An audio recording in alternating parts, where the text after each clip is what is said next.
नमस्कार. Cooking with पौर्णिमामध्ये तुमचं पुन्हा एकदा मनापासून खूप खूप स्वागत. आज आपण साधी, सोपी, कमी साहित्यामध्ये आणि पटकन अशी होणारी एक चटणी पाहणार आहोत.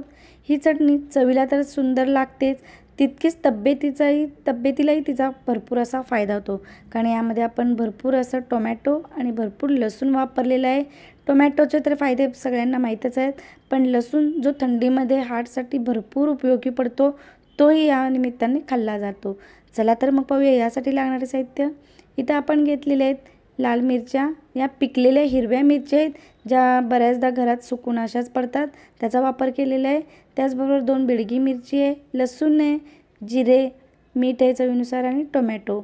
तर एवढ्या मोजक्याच साहित्यामध्ये आपण ही चटणी तयार करणार आहोत. सुरुवातीला आपल्याला तेल गरम करून घ्यायचं आहे, साधारण 2 टेबलस्पून. इथं एका कढईमध्ये मी तेल घेतलेलं आहे आणि आता आपल्याला मिरच्या 1 मिनिटभरच परतून घ्यायच्या आहेत. जर समजा तुमच्याकडे या मिरच्या नसतीलच तर तुम्ही याऐवजी लाल मिरची पावडरही वापरू शकता. मग ती तेलामध्ये परतण्याची गरज नाही, डायरेक्ट तुम्ही पुढची स्टेप करू शकता. तर आपण 1 मिनिटभर या तेलात मिरच्या परतून घेतलेल्या आहेत आणि आता छान थंड करून घेऊयात. अगदी कमी वेळामध्ये तुम्ही चटणी सहज बनवू शकता.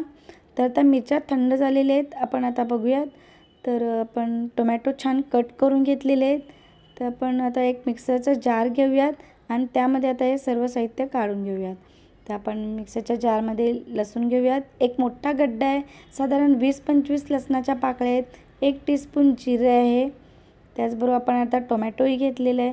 टोमॅटो जर तुमचे मोठे असतील तर तुम्ही 3 टोमॅटो घेतले तरी हरकत नाही, किंवा छोटे असतील तर अजून 1-2 वाढवले तरी हरकत नाही. मीठ तुमच्या चवीनुसार कमी जास्त घालू शकता.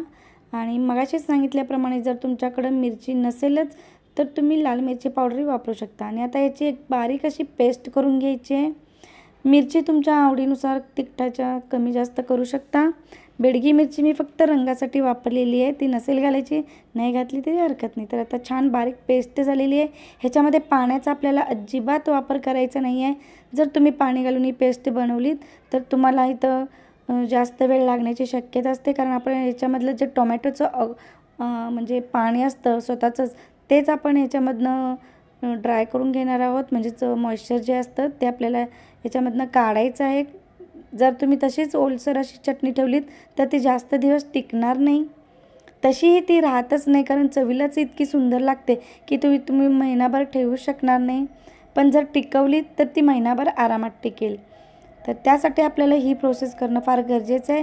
त्यामधलं आपल्याला पूर्ण मॉइश्चर काढणं गरजेचं आहे. तसं हलवून घ्यायचं आहे व्यवस्थित. तर तेल सुटू लागलेलं आहे. आपण 1-2 मिनटं आपल्याला याला झाकून ठेवायचं आहे. तर 2 मिनटं झालेली आहेत. आपण आता काढून पाहूयात. मस्त असं तेल सुटलेलं आहे. पुन्हा एकदा याला मिक्स करून घेऊयात.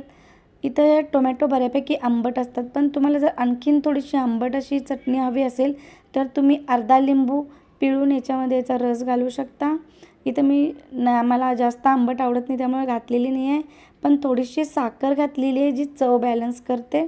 तर ती मिक्स करून घ्यायची. 1 मिनिटभर आपल्याला हलवून घ्यायचं आहे आणि मिनटानंतर आपल्याला गॅस आता बंद करून घ्यायचा आहे. तर तुम्ही तर पाहिलं असेल, अगदी कमी वेळामध्ये आपली ही चटणी तयार झालेली आहे. आपण आता बाउलमध्ये काढून घेऊयात. यापूर्वी मी हिरव्या मिरचीचा तुम्हाला मिरचा दाखवलेला आहे. जर तुम्ही तो ट्राय केला नसेल तर तोही तुम्ही एक वेळ ट्राय करून पहा. खूप सुंदर लागतो चवीला आणि ही चटणी तर अप्रतिम लागते. तुम्ही एक वेळ नक्की ट्राय करून पहा. याच्यामध्ये भरपूर प्रमाणात लसूण असल्यामुळे लसूणची जी चव आहे ती खूप सुंदर लागते टोमॅटोमध्ये. आणि थंडीच्या दिवसामध्ये हार्टचे बरेच प्रॉब्लेम निर्माण होत असतात. तर या दिवसामध्ये जर ही चटणी तुम्ही खाल्लीत तर नक्कीच तुम्हाला त्याचा फायदा होईल. तर एक वेळ नक्की ट्राय करून पहा.